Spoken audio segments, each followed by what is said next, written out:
Hey guys, so our agency is currently sending about 100,000 emails per month on behalf of ourselves and for our clients.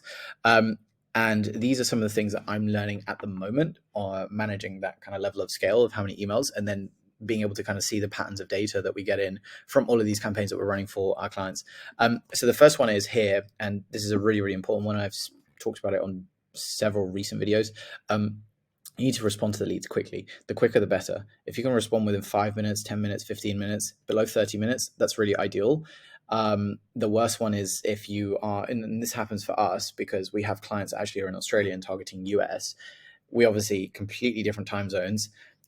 Will have to respond the next day, which again just reduces the chance of that person booking into a call. Your offer has to be incredibly good for them to kind of continue giving you the time. If you have taken like 24 hours to respond. So the quicker that you can respond to the leads, the better. Either have a system in place like an inbox manager to kind of take care of that as a full-time job for them, have someone that works part-time on the most busy hours, or set up something that we've actually started implementing, which is an AI inbox manager that does it completely automatically and is trained on data from the previous emails and threads that just does it completely on autopilot. So it's following up and responding. It's not 100%, but it's a work in progress, but it's doing really well. And it's already booked in calls for us, even on the first few days of testing it. So something like that can really, really help with responding to the leads within 5 minutes. We've got it set up so it responds to leads within 5 minutes. The second thing is AI personalization does not help if you have a bad offer. A good offer will outperform AI personalization any day, right? And this is just personalization in general. The most important thing with your cold emails is your offer. What are you offering that is really, really, really good, right? And this isn't just like something that's on performance, something that's on, offers a guarantee, a refund if you don't get results, or anything that's results based is going to perform the best. Now, you might attract the kinds of clients that you may not necessarily want. You may attract certain people that you may not necessarily want. So you need to have more of a filtering process about who you work with specifically. But in terms of getting traffic through the door, I know about myself, I'd rather have more traffic coming in, and then we can filter down that traffic and qualify more of them than have less traffic come in, but have all of the traffic be, like basically having to worry about the number of traffic coming in. I'd rather have traffic always coming in and then be able to qualify there. Making sure that your offer is really, really good is way more important than AI personalization and relevance or anything like that. Relevance is obviously incredibly important, but it adds fuel to the fire. So as I say here, AI only helps improve the relevance of your emails and adds fuel to the fire. It does not make the fire. The fire needs to be made with your offer and who you're targeting. The good offer in front of who you target. And then AI and personalization and relevance and everything makes it even better, right? Obviously relevance, and this is really interesting because we run campaigns where we have no AI personalization whatsoever, but the offer is incredibly good. The people respond and they say, great timing. This is actually what I'm in the market for right now. Let's set up a call, right? So the relevance is still there in the sense that it's great timing. If it wasn't great timing for them, then they would not be interested. So relevance ties into what makes up a good offer. The next thing is you need to send at least 1,000 emails to have any kind of data about what's working and what's not working. So when we set up an initial test, we'll usually set it up with about 3 to 5 different variations, and we'll have 1,000 leads in there. And we'll contact those 1,000 leads before we can kind of get any understanding of what's working, what's not working. We test out different value propositions, different offers, different angles, and then we can see, this is working, this is not working. It's very simple, but it will give you like a lot of leverage around trying to understand and see, what works, what doesn't work.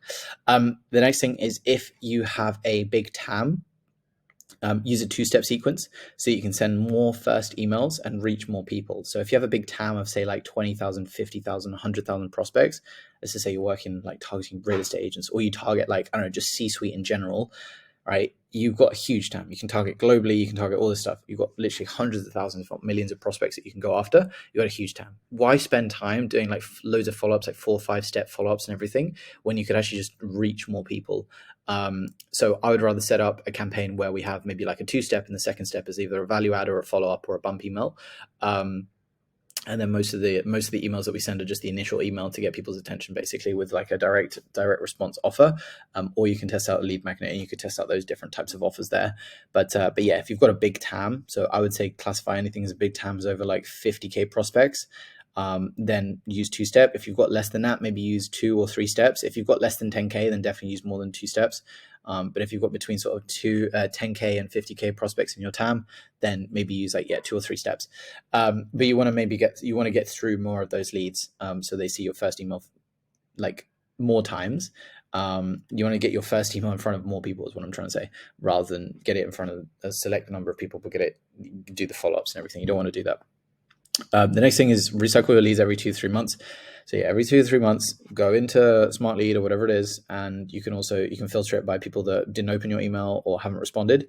Pull that list, that CSV, re-enrich it if you want to. After 2-3 months, get more up-to-date data, and then put it back in and then rerun it, right? Super simple, but it's a great way of just recycling, and you don't have to pay or spend money on like rebuilding lead lists, paying for, scrapes and all that stuff.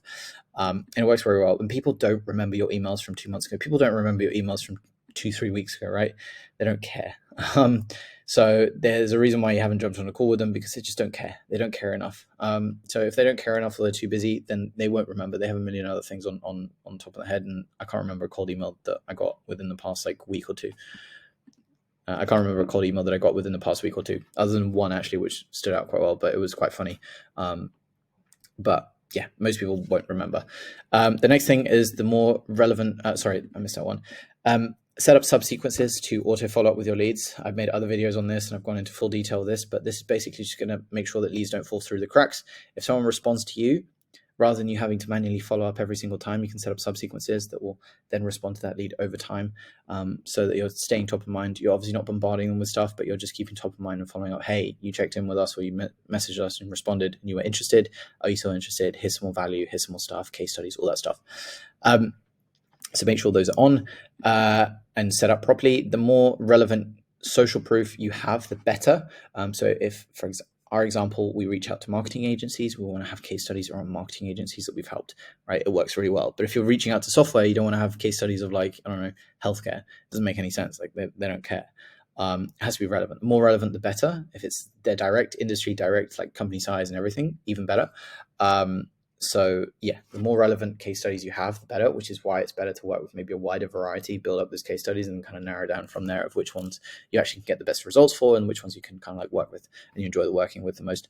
The next one is you need to offer some kind of sales asset that helps you stand out and differentiate in a crowded market, something that prospects actually find valuable. So this could be, lead list, a guide, a document, a video, a case study, you name it, something that your prospects will actually find useful. And this is the most important thing. It sounds very easy to be done, but it takes a little bit of time, but it is an asset. An asset is something that keeps paying you over and over again. So you can build it one time and then you can use it over and over and over again. And the more you do that and the better you build it, the more it's going to give. Right? You give and share it with people, but if it's really good and people enjoy consuming it and it's helpful to people, people will want to know more about what you do. It's just like if you go to a food stand and you get a free sample of food and the food is just dog shit, you're not going to go back, right? You're going to be like, oh, this is mid. I'm not going to eat here. But if you get a sample of food and you're like, this is incredibly good. I'm now for some reason hungry or I want more food. I don't know, it could be ice cream, it could be whatever. It's a free sample. You want to get it. You want to give them the time to give them more. You may not have even been hungry at that time, but I kind of want to order now. So it's that same principle. You want to give something that's good, give them that sample that's good, that they can experience your service for free. They can experience a part of your service for free that gets them through the door to then open up a conversation. The next thing is always be testing. Never stop testing copy, never stop testing angles or offers. Double down on the things that work. Again, set up 3 to 5 different variations, test those for 1,000 contacts, 1,000 leads, then reevaluate and see kind of what's working, what's not. And then from the ones that are working, then test smaller variations of those, try different CTA, different this, different that, and then continue to test and go over and over again. So yeah, I hope that was useful. If you want help with booking in 10 to 20 meetings, qualified meetings per month with your target ICP and you're a B2B business, we work on a performance basis. You can book in a call below with us in the description, and I will see you in that call or in the next video. Bye.